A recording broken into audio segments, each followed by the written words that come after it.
வணக்கம் அன்பர்களே. ஓம் ஆதியோகி நமக. ஓம் ஆதியோகி நமக. ஓம் பிரபஞ்ச சக்தியே நமக.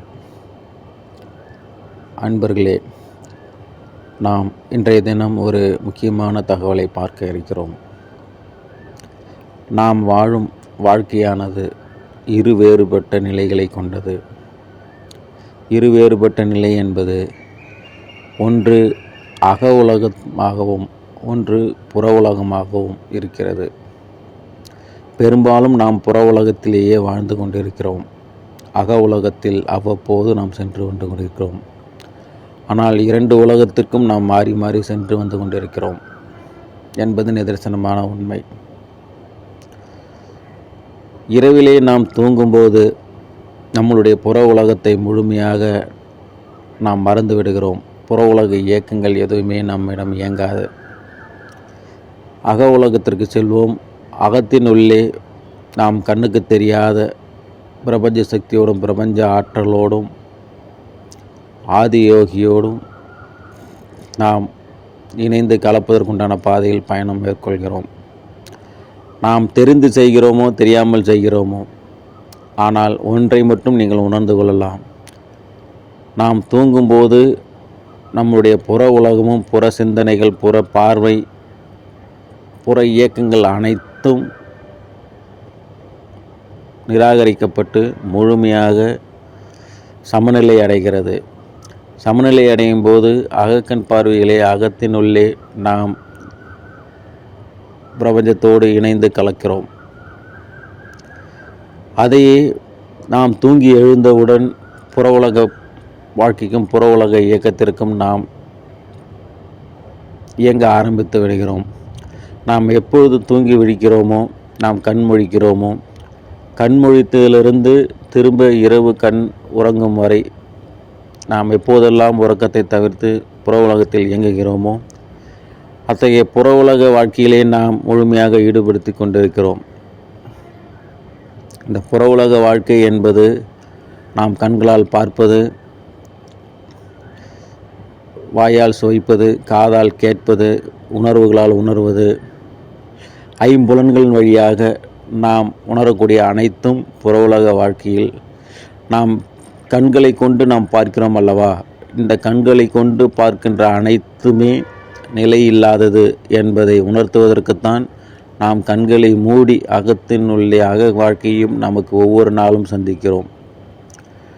கண்களை திறந்து நாம் பார்க்கிற எதுவுமே நிலை இல்லாதது என்பதை முதலில் நாம் உணர வேண்டும்.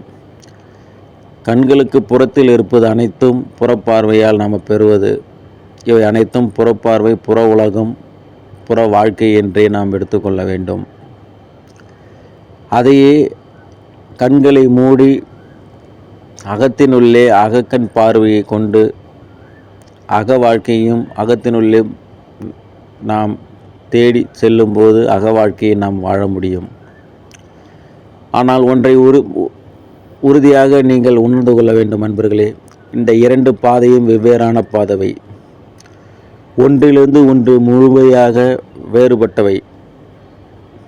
புற உலக வாழ்க்கையில் நீங்கள் இயங்கும்போது அக உலக வாழ்க்கையை உங்களால் காண இயலாது. அக உலக வாழ்க்கையில் நீங்கள் இயங்கும்போது புற உலக வாழ்க்கையை உங்களால் காண இயலாது. அவற்றை செயல்படுத்த முடியாது. இதற்கு உதாரணமாக கூற வேண்டுமென்றால், நாம் சமீபத்திலே அவதார் படம் ஒன்று நாம் பார்த்திருப்போம். அவதார் படம் என்பது உண்மையான தத்ரூபமான காட்சியாகும். அதாவது இந்த மனிதர்களாக இருக்கக்கூடிய அந்த காட்சிகளானது மனிதனுடைய முழுமையாக ஒரு அறைக்குள்ளே, ஆய்வு அறைக்குள்ளே சென்று நாம் உறங்கும்போது வேற்று உலகத்திலே மனிதராக உயிர் பெற்று அங்கே இயங்குகிறான். அங்கே உறங்கும்போது இங்கே மனிதன் விழித்து கொள்கிறான். இவ்வாறாக ஒரு நிலையிலிருந்து இன்னொரு நிலைக்கு மாற்றம் பெறுவது என்பதுதான் அவதார் படத்தினுடைய முழுமையான கருத்து. இந்த உலகத்திலிருந்து நீங்கள் வேறு உலகத்திற்கு செல்ல வேண்டும் என்றால், நீங்கள் இந்த உலக வாழ்க்கையும் இந்த உலக இயக்கங்களையும் நீங்கள் முழுமையாக புறக்கணித்து நிராகரித்து இயக்கங்களை ஸ்தம்பிக்க செய்தால் மட்டுமே அக உலக வாழ்க்கைக்கு நீங்கள் வேறு செல்ல வேண்டும். அக உலகம் என்பது அது வேறு ஒரு உலகம் என்றே வைத்துக் கொள்ளுங்கள். அதுதான் அவதார் படம் உங்களுக்கு உதாரணமாக கூறினேன். அதிலே மனிதராக இருந்து ஆய்வறைக்குள்ளே சென்று திரும்ப அக உலக வாழ்க்கைகளே வேற்று உலகத்திற்கு செல்லும்போது அங்கே வேறொரு உயிரினமாக வேறொரு அவதார இனமாக வேற்று ஜீவனாக பிரதி எடுத்து அந்த உலகத்திலே அவன் வாழ்ந்து கொண்டிருப்பான். அந்த உலகத்தை விட்டு பிரியும் போது, அந்த உலகத்திலே உறங்கும் போது இந்த உலகத்திலே மனிதனாக பிறந்து இந்த உலக வாழ்க்கையை வாழ்வான். இது உண்மையான தத்ரூபமான உண்மை நிலையாகும். இதே போல்தான் நாம் இயல்பான வாழ்க்கையிலே இப்படித்தான் நாம் செயல்படுத்த வேண்டும். இதுதான் உண்மையான பாதையாகும். அந்த படத்தின் மூலம் நாம் உணர்ந்து கொள்ள வேண்டியது இந்த உண்மை தத்துவத்தை நாம் உணர்ந்து கொள்ள வேண்டும். இதே போல்தான் நாம் கண்களை விழித்திருக்கும் போது இந்த புற உலக வாழ்க்கையிலும் புற உலக இயக்கங்களையும் நாம் இயங்கிக் கொண்டிருக்கிறோம்.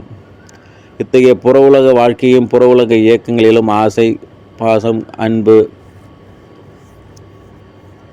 போன்ற இச்சைகளிலிருந்து நாம் இயங்கிக் கொண்டிருக்கிறோம். இவற்றை நீங்கள் புறக்கணிக்கும் போது, இவற்றை முழுமையாக நீங்கள் நிராகரித்து ஸ்தம்பித்து நீங்கள் உறங்கும் போது இவை எதுவுமே உங்களுக்கு இயங்காது. அக உலகத்திற்கு சென்று விடுவீர்கள். அகக்கண் பார்வையை கொண்டு அகத்தினுள்ளே கனவு காண்பது, சொப்பனம் செய்வது, பலவிதமான எண்ணங்களை ஈடுபடுவது, ஆழ்ந்த உறக்கத்திற்கு செல்வது, பிரபஞ்சத்தோடு இணைவது, பிரபஞ்ச இயக்கங்கள் சில அறிகுறிகள் நமக்கு தெரிவது, பிரபஞ்சத்தில் நடக்கப் போகிற எதிர்கால சமிஞ்சைகள் அனைத்தும் நமக்கு சில விஷயங்கள், அபாரமான சக்திகள் அனைத்தும் நமக்கு கிடைக்கும். இவை அனைத்தும் உறங்கும் போதே நமக்கு கிடைக்கிறது. இது அக உலக வாழ்க்கை. ஆனால் அது எதுவுமே நமக்கு உண்மை என்று நாம் வெளியில் கூறினால் யாரும் நம்ப மாட்டார்கள்.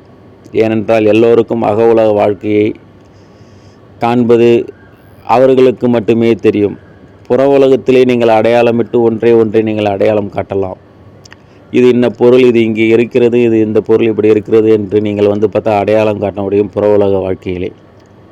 ஆனால் அக உலக வாழ்க்கையிலே அவரவர் காணும் ஆன்மீக ஞானமும் ஆற்றலும் பொருளும் சக்திகளும் அனைத்தும் அவரவருக்கு மட்டுமே தெரியும். அக உலக வாழ்க்கையில் நீங்கள் காணும் எந்த ஒரு செயலும் அவர்களுக்கு எதையும் இட்டு காட்ட இயலாது, எதையும் சுட்டி காட்ட இயலாது.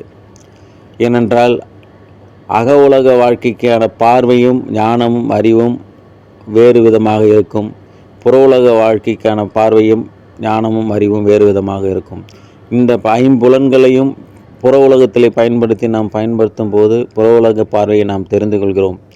இதுதான் எல்லா மனிதர்களுக்கும் எல்லா ஜீவராசிகளுக்கும் புற உலக வாழ்க்கையை தெரிந்து கொண்டிருக்கிறது. ஆனால் அக உலக வாழ்க்கையை நாம் காண வேண்டும் என்றால் கண்களை மூடி இருட்டுக்குள்ளே தான் நாம் தேட வேண்டும். இருட்டுக்குள்ளே ஒருவருக்கு பார்வை பெற்று அவர் நடக்கிறார் என்றால், இருட்டுக்குள்ளே இந்த உலகம் பிரபஞ்சத்திலே இயங்க வேண்டும் என்றால் கண்களை மூடி நீங்கள் அக உலகத்திற்கு செல்லும் போது அந்த உலகத்திலே நீங்கள் இயங்க இயலும். அப்பொழுது காணும் உங்களுக்கு செயல்பாடுகளும் அனைத்து விதமான பொருளாக இருக்கட்டும், பிரபஞ்ச சக்திகளாக இருக்கட்டும், ஆற்றலாகட்டும், அவை அனைத்தும் உண்மைதான். ஆனால் அந்த உண்மையை நீங்கள் வெளியில் கோரினாலும் கூறாவிட்டாலும் அதை யாரும் ஏற்றுக்கொள்ள மாட்டார்கள். காரணம், அவர்களுக்கு தெரியாது. அவர்கள் அகக்கண் பார்வையை திறந்து அகக்கண் வழியாக சென்றவர்கள் அதை உணர்ந்து கொள்வார்கள். அகக்கண் பார்வையை இல்லாதவர்கள் அவர்களுக்கு எப்படி தெரியும்?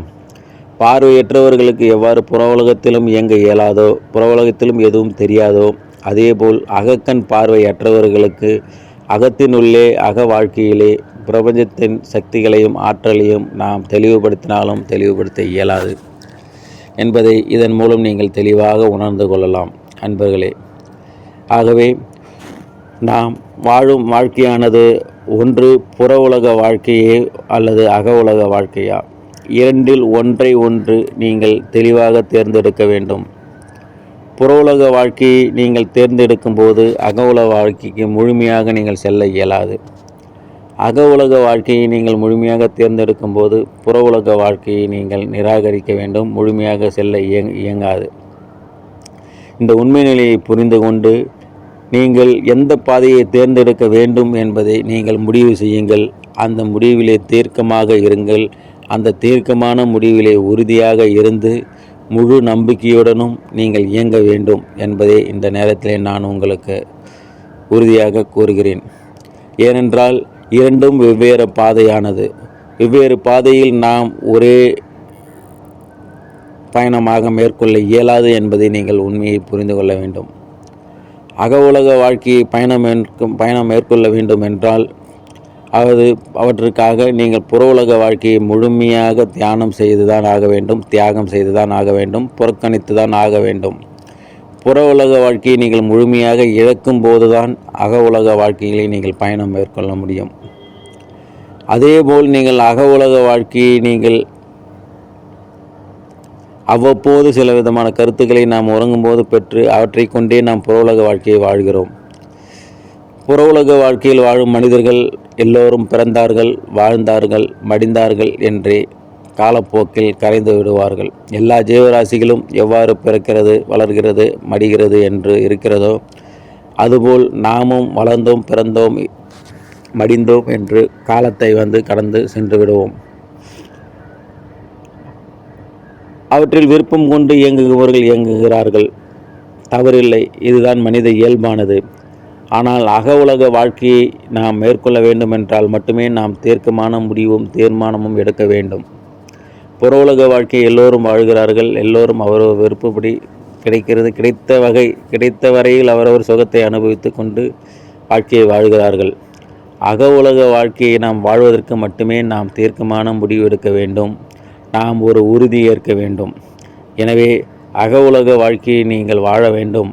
ஆன்மீக பாதையிலே பிரபஞ்ச சக்தியோடு, பரிசுத்த ஆன்மாவோடு, ஆதியோகியோடு நீங்கள் இணைய விருப்பப்பட்டால், அக உலக வாழ்க்கைக்குள்ளே நீங்கள் இயங்க விரும்பினால் முழுமையாக நீங்கள் அத்தகைய பாதையில் பயணம் மேற்கொள்ள வேண்டும் என்பதை நீங்கள் அந்த நேரத்தில் உணர்ந்து கொள்ள வேண்டும். அதற்காக நீங்கள் ஒரு தீர்க்கமான முடிவு எடுக்க வேண்டும் என்பதை இந்த நேரத்தில் உங்களுக்கு உறுதியாக கூறுகிறேன் என்று கூறி இந்த பதிவை முடிவு செய்கிறேன். நன்றி, வணக்கம்.